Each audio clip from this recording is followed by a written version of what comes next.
বর্ষার পাহাড়ের রূপ আরও সুন্দর, সবুজ গাছ, ঝর্ণা আর তার উপর অভিমানী মেঘ।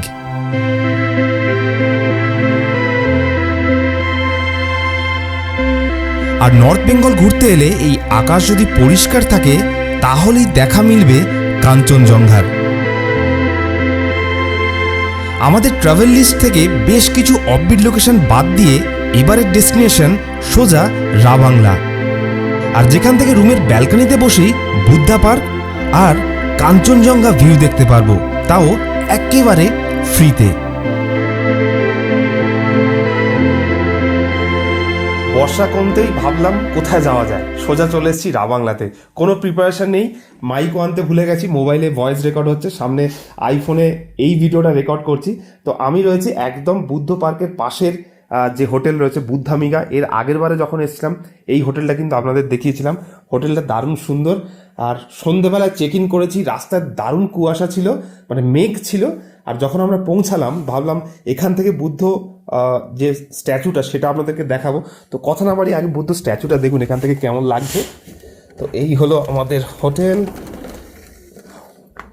আর এইখান থেকে জাস্ট কিছুই দেখা যাচ্ছে না। তো দেখুন পুরোটাই মেঘ।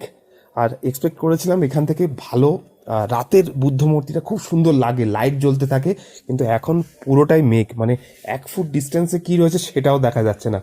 তো চলুন ঘরের ভিতরে যাওয়া যাক, ঠান্ডা বেশ ভালোই লাগছে।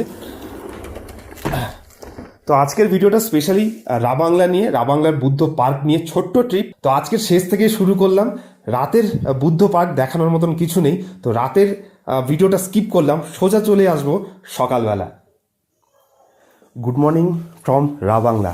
সকাল এখন প্রায় 6টা বাজে, আর এখান থেকে ভিউটা আপনাদেরকে দেখাই।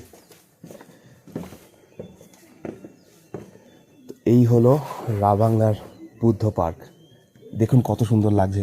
কালকে সারা রাত মেঘে ঢাকা ছিল, আজকের মেঘ পরিষ্কার হতেই বুদ্ধ পার্কটা দেখুন।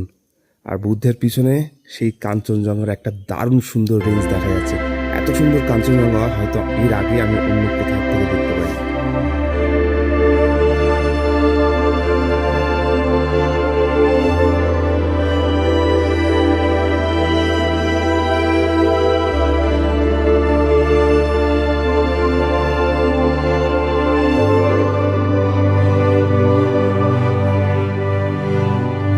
আকাশ ভরা মেঘ আর স্যাঁতস্যাঁতে সকালেও রুমে বসতে মন চাইল না। এত সকালে ব্রেকফাস্ট বলতে পেলাম সাদামাটা আলুর দম আর রুটি, আর যেটুকুই কপালে ছিল পেট ভরে খেয়ে নিলাম, কারণ পাহাড় দেখার নেশায় খাবার সময় পাবো কিনা নিজেও জানি না। তাই এই সাদা মাঠা ব্রেকফাস্ট সেরে সোজা বুদ্ধ পার্কের দিকে।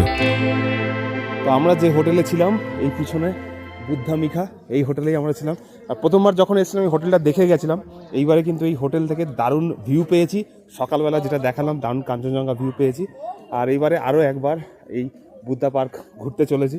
তো এখান থেকে টিকিট কেটে ঘুরবো। একটু আগে কিন্তু দারুণ মেঘ ছিল। বর্ষাকালে এলে এই একটা কনফিউশন থাকে, এটা শিওরভাবে বলা যায় না যে আপনারা কতটা পরিষ্কার ভিউ দেখতে পাবেন। রাত্রে ভেবেছিলাম রাতের বুদ্ধা পার্কটা আপনাদেরকে দেখাবো, কিন্তু রাতের দারুণ মেঘ ছিল, 1 ফুট দূরেও কিছু দেখা যাচ্ছিল না। এখন আকাশ পরিষ্কার, এখন আমরা বুদ্ধ পার্কে যাচ্ছি। তো চলুন দেখা যাক এখান থেকে এই মেঘলা ওয়েদারে বুদ্ধ পার্কটা কেমন লাগে।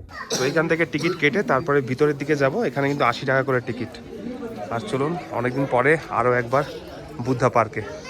আর এই বর্ষার সময় এখান থেকে বুদ্ধ যে মূর্তিটা রয়েছে মাঝে মাঝে মেঘে ঢেকে যাচ্ছে, মাঝে মাঝে আবার পরিষ্কার হচ্ছে, কিন্তু এখানে এলে একটা অন্যরকম ফিলিংস আসবে। তবে বর্ষাকালে যদি আপনারা রাবাংলা বা পেলিং ঘুরতে আসেন এই সমস্যাটা কিন্তু একটু হবে।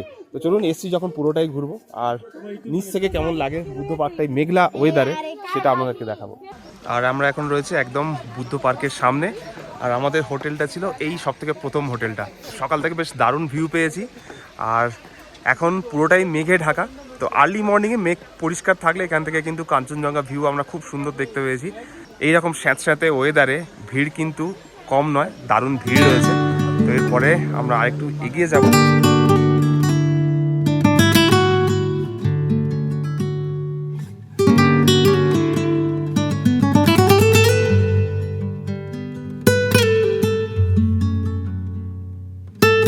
আর আগেরবারের মতো আবারও চলে এসেছি সেই বুদ্ধা মন্দিরে একদম পদলের স্থলে।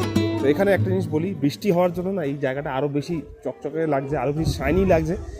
ওপরে যদিও মেঘ এখনও রয়েছে, পরিষ্কার দেখা যাচ্ছে না, আর দারুণ ঠান্ডা রয়েছে। তো বর্ষাকালে ঘোরার জন্য তো আদর্শ জায়গা এটা, তবে ভিউ কীরকম হবে না হবে সেটা সবসময় একটা কনফিউশনে থাকতে হয়। আর এখান থেকে মেঘ ভেসে বেড়াচ্ছে চারিদিকে, আর আমি এখন যেখানে দাঁড়িয়ে রয়েছি এইগুলো হচ্ছে সেই উইশিং ওয়াটার কন্টেনার, মানে এর মধ্যে যে জল রয়েছে সেটা হচ্ছে উইশিং ওয়াটার, পবিত্র জল। তো এরকম কিন্তু অনেকগুলো এখানে ওয়াটার কন্টেনার রয়েছে, আর তার উপরেই এত সুন্দর একটা বুদ্ধ মূর্তি। তো চলুন, আবারও যখন এসছি একবার ভিতরে অবশ্যই যাবো আমরা।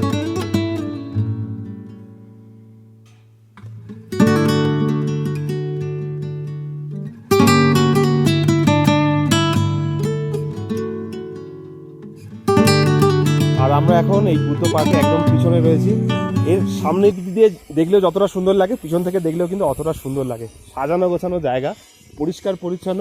আর বর্ষার জন্য একটা সুবিধা হয়েছে, এখানকার গাছগুলো কিন্তু দারুণ সবুজ আর কালারফুল লাগছে। আমাদের সামনে একটা গাছ দেখুন, এখানে তো আমি প্রচুর ছবি তুলেছি। এই গাছটা দেখুন, দারুণ সুন্দর লাগছে, দারুণ সুন্দর ব্যাকগ্রাউন্ড এফেক্ট দিচ্ছে। তো এখন বুদ্ধ পার্ক মোটামুটি ঘোরা শেষ করেছি, খুব বেশি লেন্দি করবো না এই ভিডিওটা। এর পিছনে একটা পার্ক রয়েছে, যে পার্কটা কিন্তু লাস্ট টাইম যখন এসেছিলাম দুর্গাপূজার সময় বন্ধ ছিল। তো সেই পার্কে কত রকম রাইডস রয়েছে বাচ্চাদের জন্য, স্পেশালি সেই পার্কটা কত সুন্দর, এবার সেখানে গিয়ে আমরা দেখব।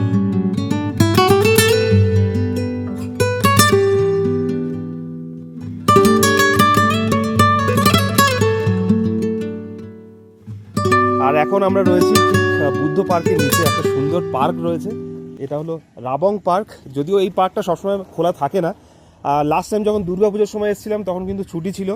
আর এখন শুক্রবার, আজকে শুক্রবার, তো শুক্রবারেও কিন্তু পার্কে খুব বেশি ভিড় দেখতে পাচ্ছি না। কিন্তু পার্কটা বাচ্চাদের জন্য দারুণ সুন্দর, নিচে অনেকগুলো রাইডস রয়েছে, সাইক্লিং রয়েছে, আর তার সঙ্গে সঙ্গে প্রচুর অ্যাক্টিভিটিসের জায়গা রয়েছে। যদি এই পার্কটা খোলা পান আর এই বুদ্ধ পার্কে এসে যদি একদিন কাটানোর ইচ্ছা থাকে, তো এই পার্কটা অবশ্যই আসতে পারেন। তবে পার্কটা কিন্তু অনেকটা লম্বা, এখান থেকে অনেকটা হেঁটে আপনাদেরকে নিচে যেতে হবে। আর নিচে দেখতে পাচ্ছেন ঈগল করা রয়েছে, কিছু ওয়াটার অ্যাক্টিভিটিস রয়েছে, সাইক্লিং রয়েছে, আর দারুণ রোপ ক্লাইম্বিংয়েরও ব্যবস্থা করা রয়েছে। তো লাস্ট টাইম এসেছিলাম, ভাবলাম এবারে সময় করে সেই পার্কটা ঘুরবো। তবে এখান দিয়ে পার্কের ভিতরে যেতে পারবেন, পার্কটা কিন্তু বেশ সুন্দর, বেশ দারুণ লাগবে এই পার্কে ঘুরতে। বুদ্ধ পার্ক ঘোরা শেষ করে এবারে আমরা নামচির দিকে রওনা দিলাম। না, মেঘ এখনো আমাদের পিছু ছাড়েনি, তাই বেশ আস্তে আস্তে গাড়ি চালিয়ে নামচির দিকে এগিয়ে চললাম। তবে আপনারাও যদি নামচি থেকে রাবাংলা যান বা রাবাংলা থেকে নামচির দিকে ফেরেন, এখানে দুটো আরো সুন্দর ভিউ পয়েন্ট চোখে পড়বে। তার মধ্যে একটা রক গার্ডেন, আর আরেকটা নামচির সামধুপসে হিলস, যেখানে রয়েছে সামধুপসে মনেস্ট্রি। রাবাংলা ঘোরা শেষ করে আমরা এখন নামচির পথে। আর নামচি এখান থেকে 5-6 কিলোমিটার ডিস্টেন্স। আর আমরা যেখানে দাঁড়িয়ে রয়েছি এটা হলো নামচি রক গার্ডেন। জায়গাটা হয়তো আপনারা এর আগে কখনো দেখেননি, জায়গাটা অনেক পুরনো, কিন্তু এখানে খুব কম মানুষই ঘুরতে আসেন। তো এই নিচ দিয়ে সিঁড়ি হয়ে নিচে একটা গার্ডেন রয়েছে, নানা রকমের ফুল গাছ রয়েছে সেখানে। আর এই জায়গাটা কিন্তু দারুণ সুন্দর। তো এর আগে অনেকবারই এসছি এই রাস্তা দিয়ে, কিন্তু কোনোবারই এই পার্কে ঢোকা হয়নি। তা ভাবলাম এই পার্কটা কেমন সেটা আপনাদেরকে একটু দেখাই। আর আমি এখন যেখানে দাঁড়িয়ে রয়েছি দেখতে পাচ্ছেন সুন্দর একটা শেড করা রয়েছে, আর এর নিচ দিয়ে কিন্তু অনেকটা দূরের রাস্তা রয়েছে, যেটা দিয়ে আপনারা নিচে রক গার্ডেন অবধি যেতে পারবেন। তো আমাদের গাড়ি ওপরে পার্ক করে সোজা এই রাস্তা ধরে নিচে নামতে হবে। আর নিচ দিয়ে অনেকটাই রাস্তা রয়েছে, আর দারুণ সুন্দর ফুলের গাছ, তার সঙ্গে সঙ্গে প্রচুর পাখির আওয়াজ শুনতে পাবেন এখানে। আর এখান থেকে শুরু দেখুন, প্রচুর ফুল গাছ রয়েছে। আর তার পাশে বর্ষার পরে এসছি বলে আরও জায়গাটা বেশি সবুজ লাগছে। আর ফুল গাছগুলো দেখুন, এখানে রডোডেন্ড্রন ফুলেরও গাছ রয়েছে, তার সঙ্গে সঙ্গে নানা রকম ফুল আর পাখি দেখতে পাবেন এই জঙ্গলে।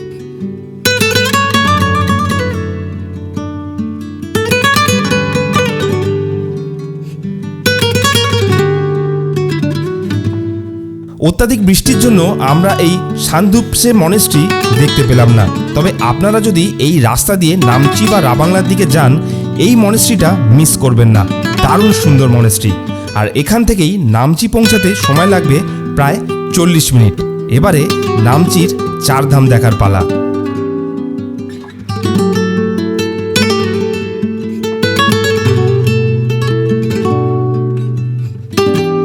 আর আমরা এবারে রাবাংলা হয়ে চলে এসেছি নামচির 4 ধামে। তো এখনও মেঘ কিন্তু আমাদের পিছু ছাড়েনি, প্রচুর মেঘ রয়েছে চারিদিকে। আর এদিকে 4 ধাম, এটা একটা ধাম, পরপর দেখতে পাচ্ছেন 4টে ধাম রয়েছে। আর তার সামনে একদম পরশুরামজির মূর্তি রয়েছে, আর পিছনে বিশালকায় একটা শিব মূর্তি। তো এটাই মেন মন্দির, আর তার চারপাশে 4 ধাম বানানো রয়েছে। এর আগে যখন এসেছিলাম সন্ধে তাও মেঘ ছিল না, পরিষ্কার দেখতে পাচ্ছিলাম। এবারে কিন্তু ভালোই মেঘ রয়েছে। তো চলুন রাবাংলা আর নামচির এই ভ্রমণ পর্বে আমাদের নামচির এই চারধাম আমাদেরকে ঘুরে দেখায়, যেটা যতবারই আসি ততবারই দারুণ সুন্দর লাগে।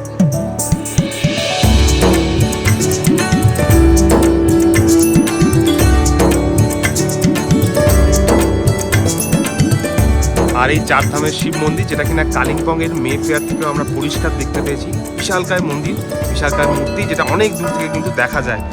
আর এখান থেকে ভিউটা দেখুন, মেঘে ঢাকা চারধাম। আর মেঘ হোক বা বৃষ্টি হোক, ভিড়ের কিন্তু কমই নেই, প্রচুর ভিড় রয়েছে আজকেরও।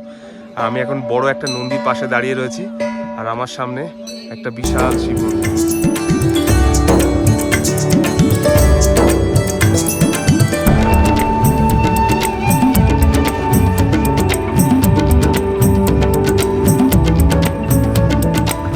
চারধামের সব থেকে প্রথম যে মন্দির, আমরা দাঁড়িয়ে রয়েছি দ্বারিকা ধামের পাশে। একদম দেখুন অরিজিনাল যে দ্বারিকা ধাম তার অনুকরণে এই মন্দিরটা বানানো রয়েছে। আর এর পিছন পিছন চারটে যে ধাম, চারটে যে মন্দির পরপর কিন্তু এই সুন্দরভাবে বানানো রয়েছে। আর দ্বারিকা ধামের পরে আমরা এসেছি রামেশ্বর ধামে। তো এটা দেখুন, নিচেরটা পুরো ব্ল্যাক কালারের, একইভাবে তৈরি, আর উপরে পুরো রামেশ্বর মন্দিরের অনুকরণে কিন্তু এখানেও বানানো।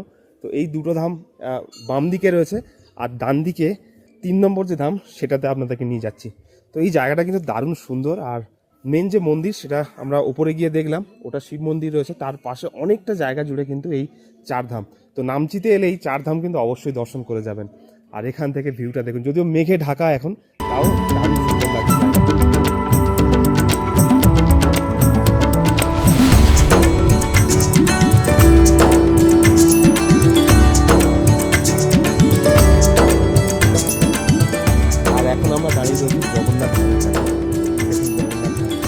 জগন্নাথ ধাম আয়তনে কিন্তু বাকি দুটো ধামের থেকে একটু ছোট, কিন্তু এখানেও একদম সেম অনুকরণে, জগন্নাথ ধামের অনুকরণে কিন্তু সুন্দরভাবে এটা বানানো। তো আপাতত আমরা 3টে ধাম দেখলাম, 4 নম্বর ধামটা একবারে রাইট সাইডে রয়েছে।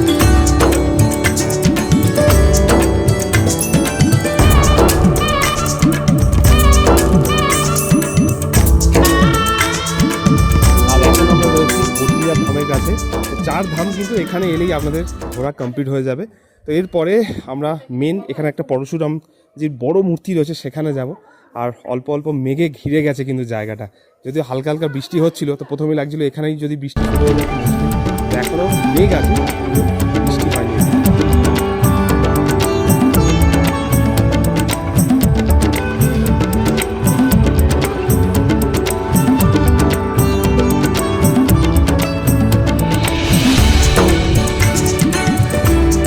বর্ষার সময় ছোট্ট একটা ট্রিপ হঠাৎ করে প্ল্যানিং করে চলে এলাম চারধাম আর রাবাংলা ঘুরতে। আপনাদের এই ট্রিপটা কেমন লেগেছে অবশ্যই কমেন্ট করবেন। রাবাংলার আশেপাশে কিন্তু আরও সুন্দর সুন্দর অফবিট লোকেশন রয়েছে। নেক্সট ভিডিওতে আমরা যেতে চলেছি বোরংয়ে। বোরং দারুণ সুন্দর একটা জায়গা, যেটা কিন্তু রাবাংলার থেকে 20 কিলোমিটার দূরে। তো এরকম অনেকগুলো অফবিট লোকেশন একের পর এক আমাদের চ্যানেলে আসতে থাকবে, মিস করবেন না, দেখতে থাকুন। আর আমাদের ভিডিওগুলো কেমন লাগছে অবশ্যই কমেন্ট করবেন। তো চলুন আবার দেখা হবে পরের ভিডিওতে, নতুন আরেকটা জায়গায়, নতুন আরেকটা গল্প।